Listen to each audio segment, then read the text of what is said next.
अगं काय करतेस? ओ पुऱ्या तळून काढतेय. अजून काय करतेय?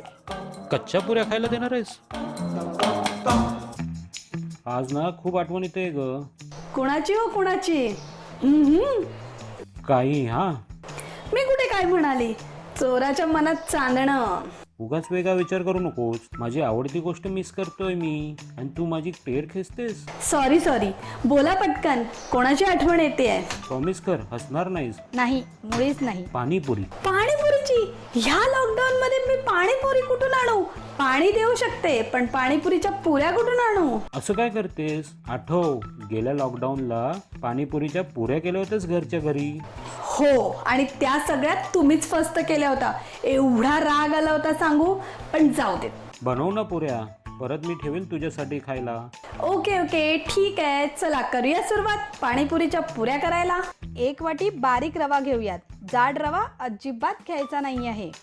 यामध्ये 1 चिमूटभर खाण्याचा सोडा. 1 चुटकी सिंदूर. सिंदूर नाही हो, सोडा.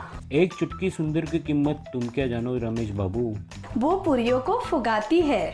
फुगाती है पुरियों को. जाऊ दे. चल पुढे जाऊयात. आता आपण सोडा आणि रवा एकत्र व्यवस्थित मिक्स करून घेऊ.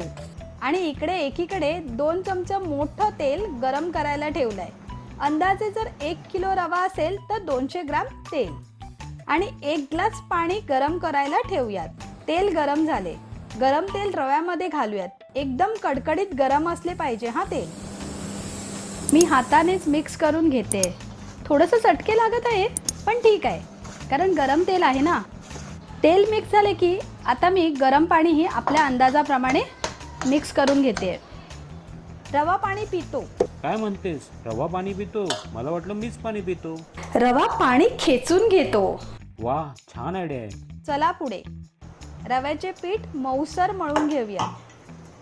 जास्त घट्टही नाही किंवा जास्त मऊही नाही.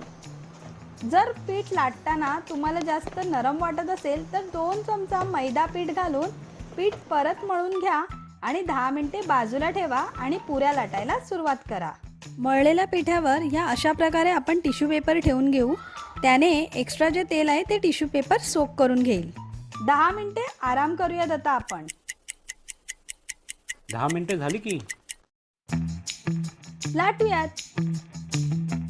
असे छोटे छोटे गोळे करून पुऱ्या लाटून घेऊयात.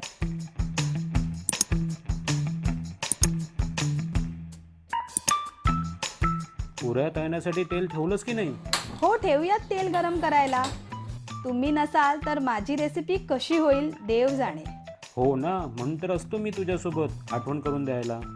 नाहीतर आपण मोठ्या पुऱ्या जसं लाटतो तसंही पीठ घेऊन आपण लाटू शकतो या प्रकारे. आणि मग झाकणाने आपण छोट्या छोट्या पुऱ्या कापून घेऊयात.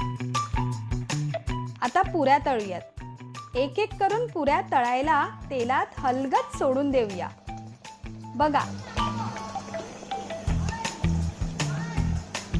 जर पुऱ्या फुगत नसतील तर जाऱ्याने असं हलगत असं हलवून त्याच्यावर तेल सोडायचं, म्हणजे पुऱ्या आपसूक छान फुगतात. पुऱ्या छान फुगतायत ग. अगं काय करतेस? पुऱ्या का अर्धवट बाहेर काढतेस? हो, अर्धवट. तळू देत ना तेलामध्ये. तुम्हाला क्रिस्पी पुऱ्या हव्या आहेत की नरम पुऱ्या? क्रिस्पी, पण अशा कच्च्या नको आहेत मला. मी नाही खाणार. पुऱ्या दुसऱ्यांदा तळल्या की लगेच होतील क्रिस्पी, कळलं? असं का? मग ठीक आहे. उगाच मी घाबरलो. मला वाटलं की तू कच्च्या खायला घालशील मला पुऱ्या. जसं की कधी कधी मी तुम्हाला खारट जरासं जेवण घालते, बरोबर ना? हो ग, भारी आहेस तू. हो, कधी कधी होतं चुकून माझ्याकडनं, सॉरी. दुसऱ्यांदा आपल्याला ह्या पुऱ्या अशा लालसर तळून घ्यायच्या आहेत.